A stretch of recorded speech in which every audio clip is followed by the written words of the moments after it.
পারবি রে? এই সকলকে জিজ্ঞাসা কর, এই জগতে কেউ কাউকে চিরকাল ধরে রাখতে পারে না রে।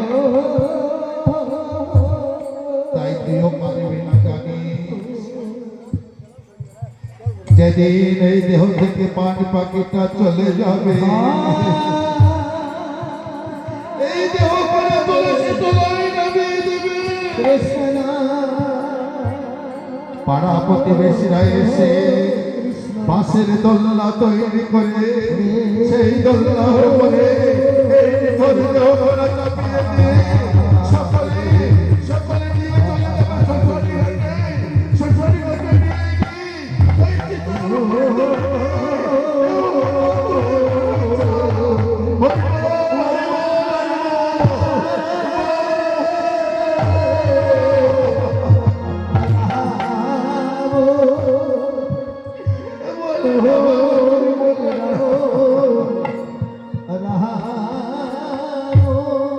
সেদিন পারবি তুই।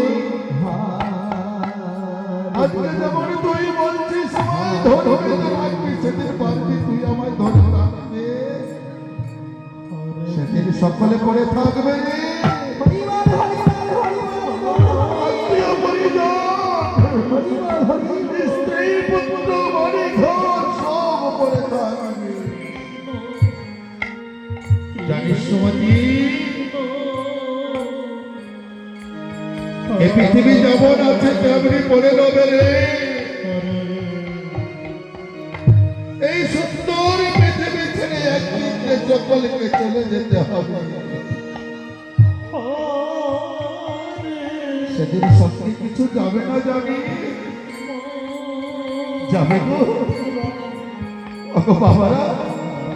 যেদিন দেহ চলে যাবে শ্বশুরি ঘাটে সঙ্গে সেদিন কিছু যাবে। সেদিন সঙ্গে আত্মীয় পরিজন সন্তান না গেলে সঙ্গে সেদিন কি যাবে? হরে সঙ্গে সেদিন যাবে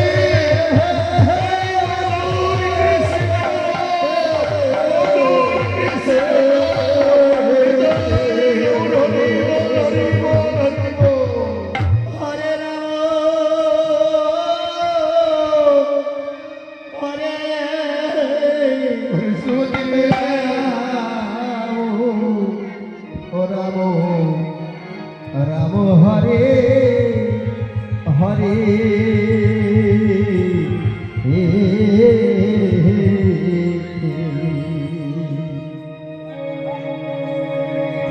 পৃথিবী যেমন আছে হরিবার হরিবার গৌরী তেমনি পড়ে যাবে।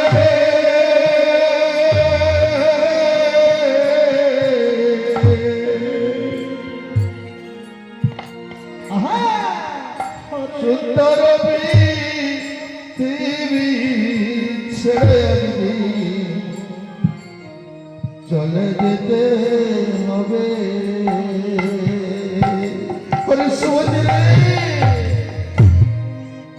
যত বাহার হোক না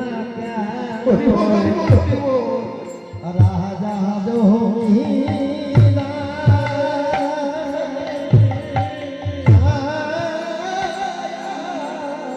গৌরী গৌরী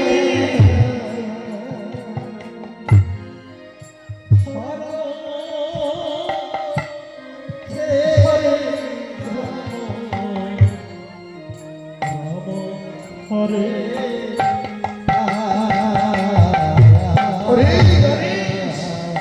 এই যে আমি জমিদার আর সাধারণ মানুষ হোক, সেখানে যে কোনো বাজে বিচার নেই, কোনো বাজে বিচার নেই। আমার এই বর্ণের বসন্ত করছে যদি থাকবে না, সেদিন খুলে নিয়ে একটি সাদা মাথা পরিয়ে সাদে করে চিতার আগুনে পুড়িয়ে ছাই করে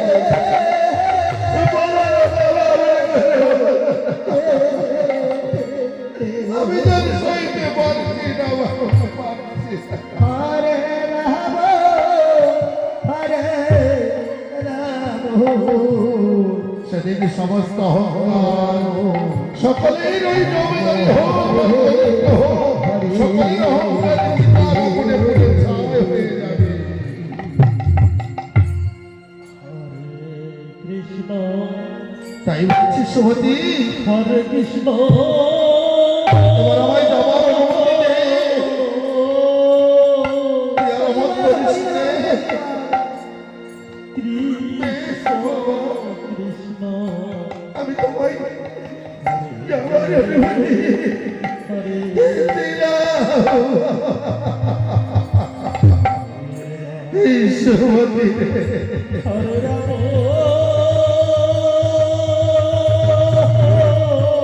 কালিদাস সাজিয়ে দে তুই আমায়। এই বছরে খুলে আমার সত্য শেষ হবে। না না, আমি পারবো না, এত বলে তোমায় এই বছরে দেখতে। আরে সুমতি রে, আমার অঙ্গে যদি জমিদারি পোশাক থাকে, আমার মনে থাকবে এই অহংকার, আর অহংকার থাকলে যে আমি সেই গোবিন্দের সেবা করতে পারবো না রে সুমতি। তাই আমার অহংকার তুই আমার অঙ্গ থেকে খুলে দে।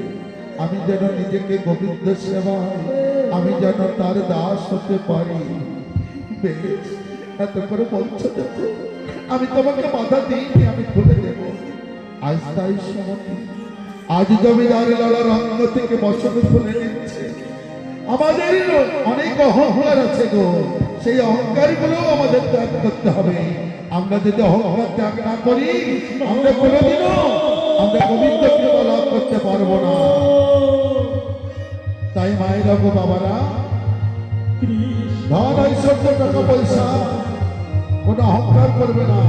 আমার বলে কোনো জিনিসেরও কোনো দাবি করবেন না। এই জগতে আমার বলতে কিছু নেই।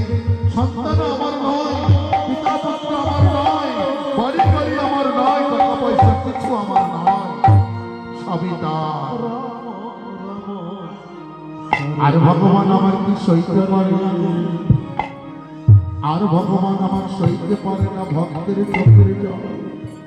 কোন ভক্ত যদি তোপনা নয়ন জল বর্ষণ করে, হা গোবিন্দ তোমার হলাম বলে একবারে যদি ভগবানের প্রতি আজ নিবেদন করি, নিজেকে সমর্পণ করে দেয়, আমার ভগবান সেই ভক্তাধীন হয়ে যায়।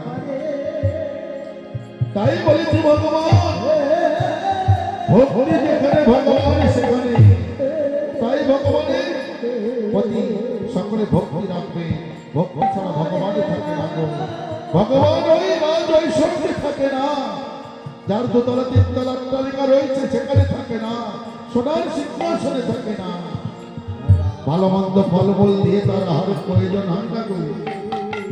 আজ ভগবানকে তুলসী পত্র নিবেদন করি, আজ যদি দুপুরটা চোখের জল নিবেদন করে, আজ যদি ভক্তি দিয়ে ভগবানকে হা গোবিন্দ তোমার হলাম বলে আজ নিজেকে যদি আত্মসমর্পণ করা যায়, ভগবান সেই ভক্তের হয়ে যায়। কৃষ্ণ আজ সমাধি তাই বাবাকে সাজিয়ে দেওয়ার জন্য আজ নিয়ে আসতে চলেছে। আজ তুলসী মালা, আরে তিলক চন্দন। হরে কৃষ্ণ হরে কৃষ্ণ এসো বাবা, আমি তোমায় সাজিয়ে দিয়েছি।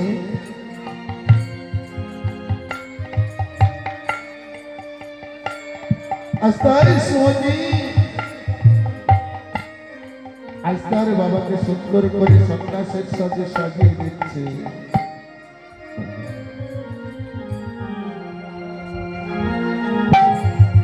হরে কৃষ্ণ হরে কৃষ্ণ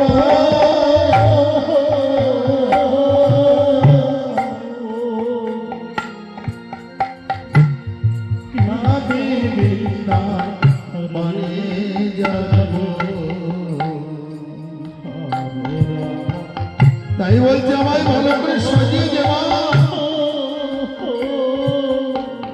আমি বৃন্দাবনে যাব, আমি থাকবো না